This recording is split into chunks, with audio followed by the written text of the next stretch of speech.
Familia, ¿cómo estáis? Alfred Hitchcock dijo, nunca trabajes con niños, ni con perros, ni con Charles Lawton, ¿no? Que es un lema que ha pasado a la historia del séptimo arte, pero quitando la parte final de Charles Lawton y dejando solamente lo de los niños y los perros. ¿Por qué? Porque es difícil trabajar con ellos, pues son demasiado naturales, ¿no? Pero precisamente esa naturalidad es lo que hace que siempre funcionen en el género de terror, porque el género de terror bebe eminentemente del pánico ancestral que tiene todo ser humano. Pero bueno, ¿por qué os estoy hablando de esto? Porque hoy en este vuestro canal de podcast favorito sobre el mundo del cine y de las series de ficción vamos a hablar de Cuando acecha la maldad, una de las mejores películas del pasado año 2023 de Damián Rugna, director y guionista de esta producción argentina ganadora del premio en el Festival de Cine de Sitges y que este fin de semana se estrenó aquí en España.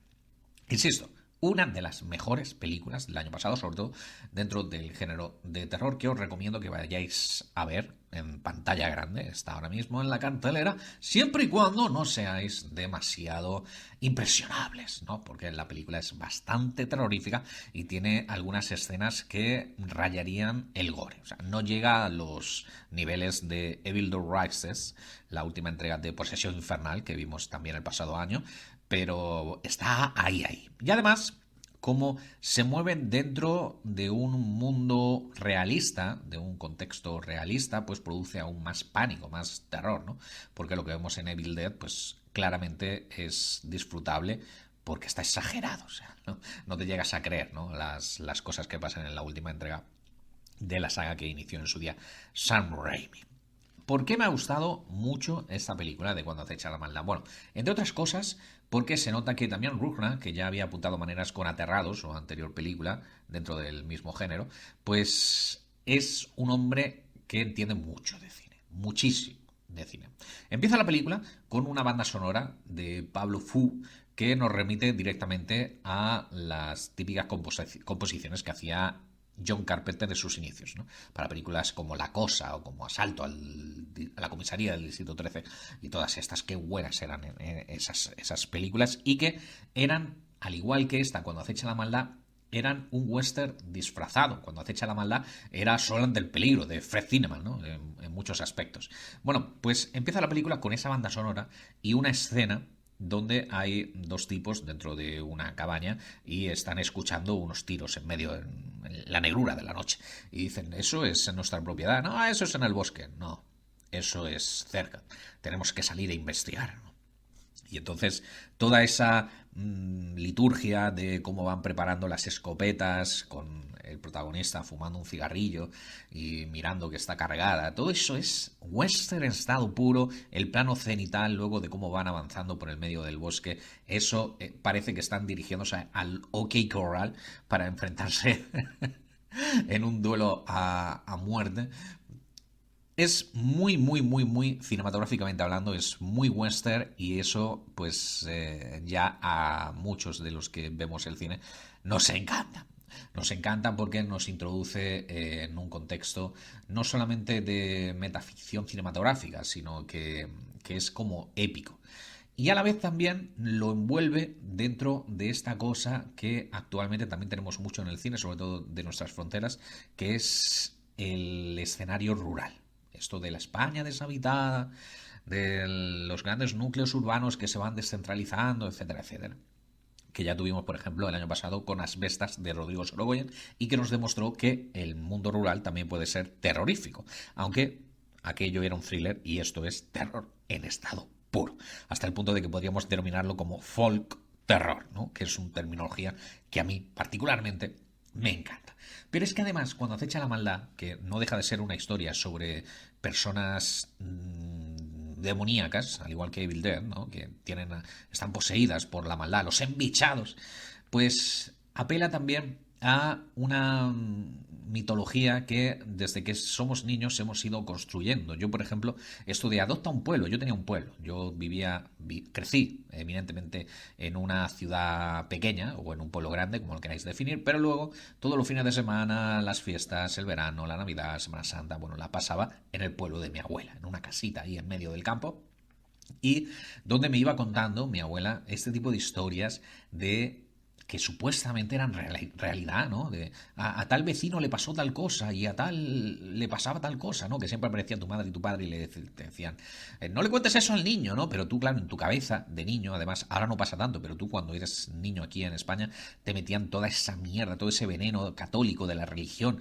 Y entonces, con todas estas historias de ángeles, demonios, posesiones, ibas construyendo, insisto, como una mitología particular a la que apela muchísimo esta Cuando acecha la maldad. No es en balde que transcurra en un núcleo urbano toda la película y con este pueblo que está siendo pues poseído, pero es que además se entronca con el miedo no solamente a lo desconocido, a la oscuridad, ¿no? Que eso se estaba hablando antes de los niños y los perros, cualquier cachorrito, todos los seres animales, todos los seres vivos, me atrevería incluso a decir, incluso las plantas, seguro que algún día descubriremos que también tienen miedo a la oscuridad. Tú coges a un cachorrito y le dices, venga, que duerme en la terraza, y los primeros noches, hasta que se acostumbra, va a estar llorando como un condenado porque le tiene miedo a la soledad y a la oscuridad. Bueno, pues eso es un pánico ancestral.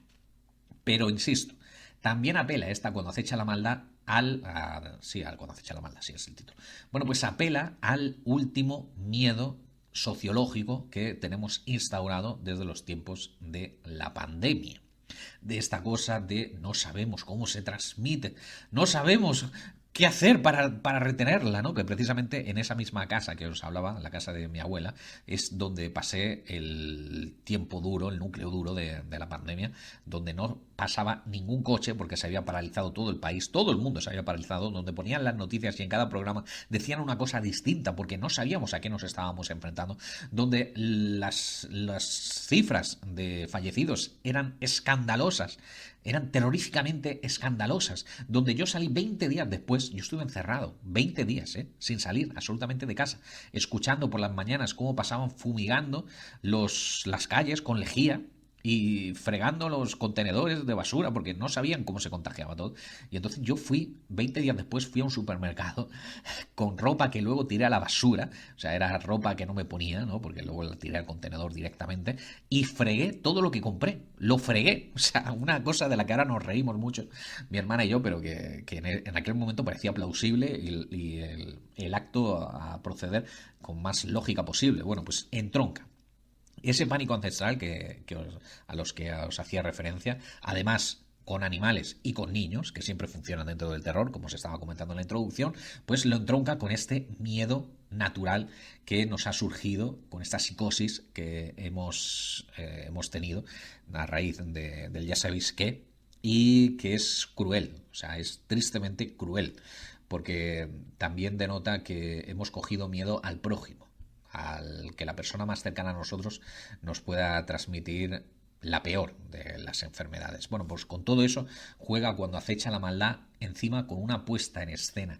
tan terrorífica y tan clásica a la vez, cinematográficamente hablando. Todos los efectos especiales, valga la redundancia, son prácticos, a excepción de alguna cosita de digital, que la película pues claramente es un vehículo que tenía que funcionar sí o sí. Si bien, y no obstante, el tramo final, donde aparece más esta cosa de los niños, a los niños le gusta la maldad y a la maldad le gusta a los niños. Bueno, pues el tramo final me parece un poco que no termina de cerrar del todo con el resto de la historia. No le hacía falta toda esa cosa que parece que es Los chicos del maíz o Nos miran, ¿no? Esta película de Norberto López Amado, película española buenísima, buenísima. Bueno, pues no me terminaba de cerrar, y aunque os recomiendo encarecidamente, porque la nota que le pondría sería un notable alto, pues a pesar de eso os recomiendo que vayáis al cine a ver actualmente en la cartelera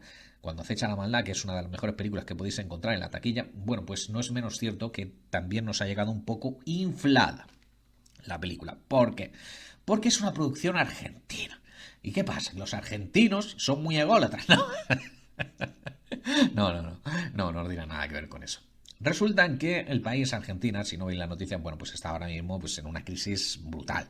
Y allí acaba de llegar al poder pues un derechista, que es Javier Milei, y una de las primeras medidas de austeridad que ha impuesto nada más llegar pues ha sido obviamente recortar en cultura, y más concretamente en el cine y en el Instituto Nacional de Cine, en el ICA, y que ha puesto, pues claro, con las manos a la gente que se dedica al mundillo, pues las manos en la cabeza, en plan de, no, pero va a acabar con el cine. Y es una lástima, porque nosotros estamos hermanados no solamente por lenguaje, a pesar de que la gente dice, ay, es que no me gusta la película argentina porque hablan muy raro. Sí, claro, hablan español. Supuestamente es el mismo idioma. Bueno, pues a pesar de eso, estamos hermanados, digo, desde hace ya años. Todas las películas de Juan José Campanella, todas las que ha protagonizado Ricardo Darín, como Nueve Reinas, bueno, especialmente hablando de Campanella, El secreto de sus ojos, también protagonizada por Ricardo Darín. Si no habéis visto esa película, no sé qué hacéis con vuestra vida. E incluso Relatos Salvajes o el año pasado, Argentina, 1985, fue también una de las películas más notables del año. Entonces, claro, quieren presumir, cuando acecha la maldad, quieren presumir de esta es la última joyita del cine que se ha hecho con subvención pública, al igual que todo el cine que se hace aquí en España, cuando la gente dice, ay, Eduardo Casanova no lo soporto, cuando fue a los Goya y dijo, estamos esperando a ver si el gobierno nos da una ayudita, ¿no? Y todo lo que le cayó el hate al pobre chaval, diciendo, claro, por eso queréis vosotros el dinero para lanzar vuestras propuestas izquierdistas y progres, no, todo el cine, incluso el cine más comercial, por utilizar una palabra, que a ti te encanta y casposo, ¿no? Con chicas en ropa interior y tal igual. Incluso ese tipo de cine también se hace con financiación pública, desgraciadamente. Así que están intentando, pues, vender que cuando acechan la maldad, por eso tiene que existir el Instituto Nacional de Cine Argentino, porque da lugar a obras maestras como esta. Lo cual, por ende, pues no quita el hecho de que cuando acechan la maldad sea un película. Por mucho que la inflen, sigue siendo un película. Y ya solamente por eso pues merece la pena que vayáis a verla en pantalla grande. Aunque, por supuesto, esta es solo mi opinión. Dejadme la vuestra en la caja de comentarios, como siempre les estaré dando feedback. Y hasta que nos volvamos a escuchar. ¡Chao!